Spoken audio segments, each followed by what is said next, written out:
سب سے پہلے سٹارٹ کرتے ہیں اپنا شو. کہا یہ جا رہا ہے کہ انڈیا نے پاکستان کا 91,000 cusec ton 91,000 cusec ton water روک دیا ہے چناب میں. ہم رپورٹس یہ کہتی ہیں کہ اگلے 2 سے 3 سال میں پاکستان واٹر سکیرسٹی کا آفیشلی شکار ہو جائے گا. اس کے ساتھ ساتھ اگر دیکھا جائے تو یہ جو اگریمنٹ ہم نے سائن کیا تھا یہ بھی مسائل کا شکار ہو گیا.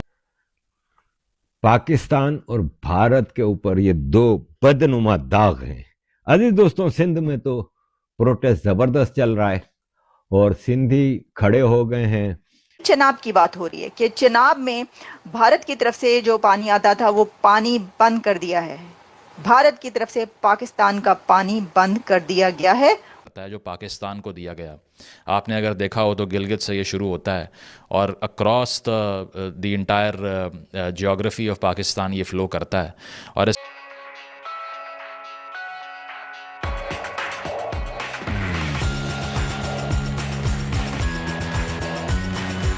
اور کہا جا رہا ہے کہ یہ 91,000 کیوسک ہے جو پانی بند کیا گیا. یعنی کہ وہاں پہ جو ہیڈ میرالا سے آگے کہہ رہے ہیں سوکھا پڑ چکا ہے اور خشک پڑا ہے. وہ دریا تو ویسے پہلے بھی بہت سے خشک رہتے تھے.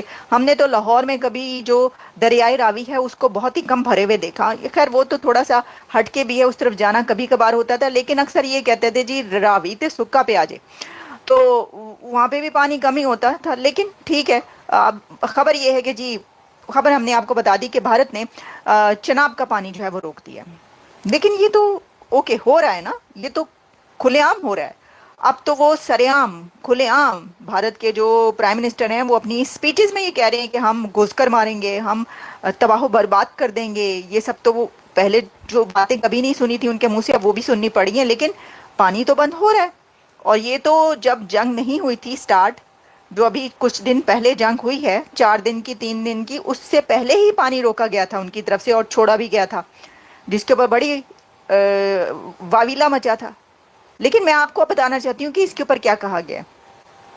فیڈرل منسٹر ہیں موئن بٹو، انہوں نے کہا انڈیا ہمارا پانی نہیں روک سکتا، یہ ہماری لائف لائن ہے، اس سے 1 انچ پیچھے نہیں ہٹیں گے. انڈیا نے تو آپ کا پانی روک دیا، آپ کہہ رہے ہیں 1 انچ پیچھے نہیں ہٹیں گے. مجھے سمجھ میں نہیں آتی اس بات کی. اور یہ انہوں نے پارلیمنٹ کے اندر کھڑے ہو کے کہا ہے، اس لیے میں آپ کو بتا رہی ہوں. اگر ویسی ادھر ادھر کہیں اسپیچ کی ہوتی تو ہم بات بھی نہ کرتے.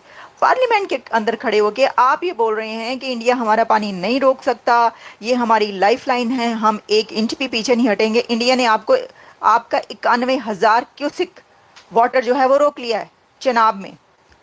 آپ کہہ رہے ہیں کہ پانی نہیں روک سکتا، وہ روکے جا رہا ہے. آپ کہہ رہے ہیں پانی نہیں چھوڑ سکتا، انڈیا پانی چھوڑے جا رہا ہے. جب اس کا دل کرتا ہے پانی چھوڑ دیتا ہے، جب اس کا دل کرتا ہے پانی روک لیتا ہے. آپ کہہ رہے ہیں ہم 1 انچ پیچھے نہیں ہٹیں گے. دس از انبلیویبل. یہ کیا ہے؟ یعنی یہ کوئی بات ہے؟ آپ یہ کہتے کہ بھئی ہاں ٹھیک ہے روک لیا ہے تو ہم اس کا اینٹ کا جواب پتھر سے دیں گے، ہم اس کے لیے اقوام متحدہ میں جائیں گے، ہم اس کے لیے انٹرنیشنل کورٹ میں جائیں گے. ایسی بہت ساری باتیں آپ کر سکتے ہیں کہ بھئی اس کا جواب ہم کیسے دیں گے، تو ایسے دیں گے. لیکن نہیں روک سکتا جبکہ وہ روک رہا ہے، تو پھر آپ یہ بات کیسے کر رہے ہیں؟ اچھا، ایک طرف تو انہوں نے یہ کہا، ٹھیک ہے، انہوں نے کہا جی یہ 25 کروڑ پاکستان کی 25 کروڑ عوام کا مسئلہ ہے، پاکستان بھارت کو 1 قطرہ پانی روکنے کی اجازت نہیں دے گا. اور بھارت نے 91,000 کیوسک پانی روک لیا. وہ کہہ رہے ہیں 1 قطرہ نہیں روکنے کی اجازت دے گا. بھائی آپ سے اجازت مانگ کون رہا ہے؟ کوئی آپ سے اجازت مانگ رہا ہے انڈیا سے کہ ہم آپ کا پانی روکیں یا نہ روکیں، ہم پانی چھوڑیں یا نہ چھوڑیں؟ جو آپ کہہ رہے ہیں اجازت نہیں دیں گے. یہ ہوتی ہیں خام خواہ کی باتیں، خام خیالی. یہ ہوتی ہے لپ سروس، یہ ہوتے ہیں زبانی جمع خرچ، اس کو بولتے ہیں. آپ نے بس وہ نعرے لگا دی. اچھا، اب عوام بڑی وہ چلاک ہو گئی ہے، چلاکو ماسی ہو گئی ہے عوام، پبلک، وہ اس کو سمجھ آتی ہے. ٹھیک ہے جی. اچھا، اب میں آپ کو ایک اور بھی بات بتا دیتی ہوں. ایک اور بھی ہوا اس کے اوپر سٹیٹمنٹ آئی ہے، اور وہ یہ ہے جی کہ بھارت کی آبی جارحیت جاری، دریائے چناب میں پانی کی آمد میں کمی. اور کہہ رہے ہیں کہ آمد جو ہے، یعنی کہ آمد مطلب آمد ویسے بہت ساری چیزوں کو کہا جاتا ہے، کچھ اور نہ سمجھ لیجئے گا.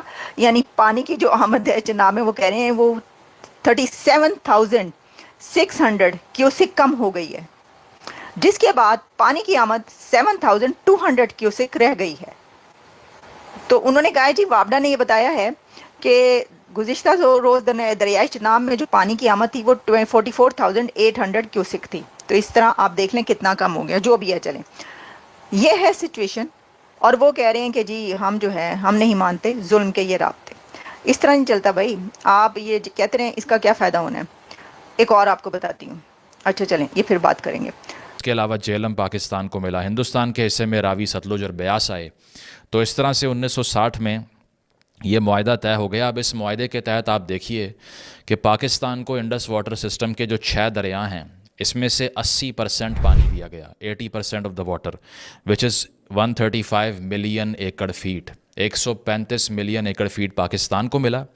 بھارت کو ملا 35 million acre feet which is 20% of the entire Indus river system. تو 6 دریاؤں کا 20% بھارت کو, 80% پاکستان کو ملا. لیکن اس کے باوجود آپ دیکھ لیجئے کہ پاکستان نے کیا فائدہ اٹھایا. اس کا کچھ بھی نہیں. اس کی وجہ ہے کہ ڈیولپمنٹ سینٹرک تو اکانومی بن ہی نہیں سکی نا. شروع سے لے کے حکمران طبقے کے درمیان میں لڑائی ختم نہیں ہوئی. شروع سے لے کے آج تک یہ ثابت نہیں ہو سکا کہ کیا ڈیموکریٹس نے رول کرنا ہے, ڈیپ اسٹیٹ نے کرنا ہے, اسٹیبلشمنٹ نے کرنا ہے, کس نے کرنا ہے. تو ابھی تک اسی اقتدار کی چپکلش کے اندر یہ تعین نہیں ہو پایا کہ ان ریسورسز کا فائدہ اٹھانے کے لیے اسٹیپ لینا کس نے ہے. کبھی ہم سنتے رہتے ہیں دیامر بھاشا ڈیم بن رہا ہے. کبھی ہم کالا باغ ڈیم کی باتیں مشرف دور میں سنا کرتے تھے. کبھی ہم ثاقب نثار صاحب کے ڈیم کی باتیں سنتے تھے جس کے لیے لوگوں نے اپنی تنخواہ کٹوا کے اس کو فنڈ کیا, اور بعد میں آئیڈیا یہ ہوا کہ اس کی تشہیر میں اور اس کی اشاعت کے اندر یا پھر اس کی مشہوری ہے اس میں زیادہ پیسے لگ گئے جتنے اکٹھے ہوئے اس سے زیادہ. اور بعد میں انہوں نے کہا کہ میں نے تو اویئرنیس کے لیے یہ ساری بات شروع کی تھی, ڈیم بنانا تو مقصد تھا ہی نہیں. تو اس طرح کا چونا لگاتے رہے ہیں ہسٹوریکلی ہمیں. تو یہ 80% جو انڈس سسٹم کا پانی ہمیں ملا, اس کو یوٹیلائز کرنے میں مکمل طور پہ ہم فیل ہو گئے.